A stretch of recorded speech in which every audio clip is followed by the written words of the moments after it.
আমাদের রোগীরা অনেক সময় বিভিন্ন ধরনের বিজ্ঞাপন অনলাইন বলেন বা বিভিন্ন অফলাইন বিভিন্ন বিজ্ঞাপনে প্রতারিত হয়ে যে বিনা চিকিৎসায় পলিপের অপারেশন বা বিনা অপারেশনে পলিপের অপারেশন এই জন্য প্রতারিত হয়ে তারা বিভিন্ন কুয়াক বা হাতুড়ে চিকিৎসকের কাছে যান। এই হাতুড়ে চিকিৎসকের কাছে যখন যান, হাতুড়ে চিকিৎসকরা কিন্তু, আমি বারবার একটা কথা বলে আসি যে হাতুড়ে চিকিৎসক কিন্তু বুঝতে পারে না যে কোনটা নাকের পার্টিশন, কোনটা নাকের মাংস বাড়া বা ইনফিরিয়র টার্মিনেট, কোনটা আপনার নাকের পলিপ, এটা বুঝতে পারে। তাদের ট্রিটমেন্ট একটাই, নাকের ভিতর কিছু একটা দেখা যাচ্ছে, ওইখানে বিভিন্ন কস্টিক সাবস্ট্যান্স, বিভিন্ন ধরনের acid, sulphuric acid, hydrochloric acid, nitric acid বা অন্যান্য বিভিন্ন ধরনের কস্টিক সাবস্ট্যান্স যেটা নাকের ভিতর দিলে নাকের চামড়া এই জাতীয় জিনিসগুলো পুড়ে যায়, এই জিনিসগুলো কটন বাডের মাধ্যমে অথবা ড্রপ আকারে নাকের ভিতর দিয়ে থাকে, ফলে নাকের ভিতর মারাত্মক কিছু সমস্যা হয়।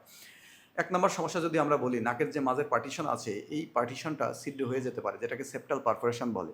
দুই নম্বর যেটা হয়, নাকের সাইডে যে মাংস থাকে ইনফিরিয়র টার্মিনেট, যেটাকে সবাই পলিপ বলে, সাধারণ মানুষরা বলে যে আমার নাকে পলি হয়েছে, আমার নাকে পলিপাস হয়েছে, বা হাতুড়ে চিকিৎসকের কাছে বলে বলে এই যে দেখেন আপনার নাকের ভিতরে পলিপ হয়েছে। এই পলিপের উপর যখন আপনার অ্যাসিড প্রয়োগ করে, তখন এই অ্যাসিডটা কিন্তু আপনার নাকের পলিপটাকেও পুড়িয়ে দেয়, সাথে নাকের মাঝে যে পার্টিশন আছে এই পার্টিশনটাকেও পুড়িয়ে দিতে পারে, ফলে এই নাকের পার্টিশন, মাঝের পার্টিশন এবং সাইডের ওয়াল পরস্পর পরস্পরের সাথে লেগে যেতে পারে, যেটাকে সাইনেকিয়া বলে। এই সাইনেকিয়ার জন্য আপনার নাক খোলা তো দূরের কথা, নাক আরও বন্ধ হয়ে যেতে পারে।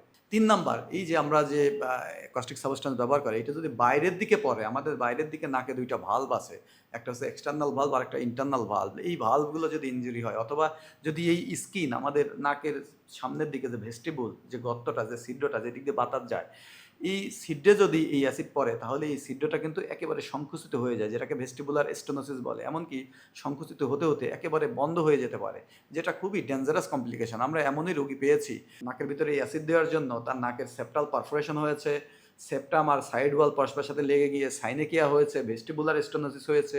যখন নাকের ভিতর বাতাস চলাচল বন্ধ হয়ে গেছে, তার প্রত্যেকটা সাইনাসে সাইনসাইটিস হয়েছে। এমনকি আপনি অবাক হয়ে যাবেন, আমরা একটা রুগী পেয়েছিলাম, সেই রুগীটা অ্যাসিডটা গিয়ে নাকের পিছনে, নাক আর কানের যে সংযোগ নালী, এই সংযোগ নালীর নাকের দিকের যে ওপেনিং, এই ওপেনিংটাকে বন্ধ করে দিয়েছে। সেই জন্য আপনারা কখনোই নাকের চিকিৎসার জন্য হাতুড়ি চিকিৎসকের কাছে যাবেন না। আপনারা অবশ্যই একজন বিশেষজ্ঞ নাক কান গলা চিকিৎসকের সাথে যোগাযোগ করবেন।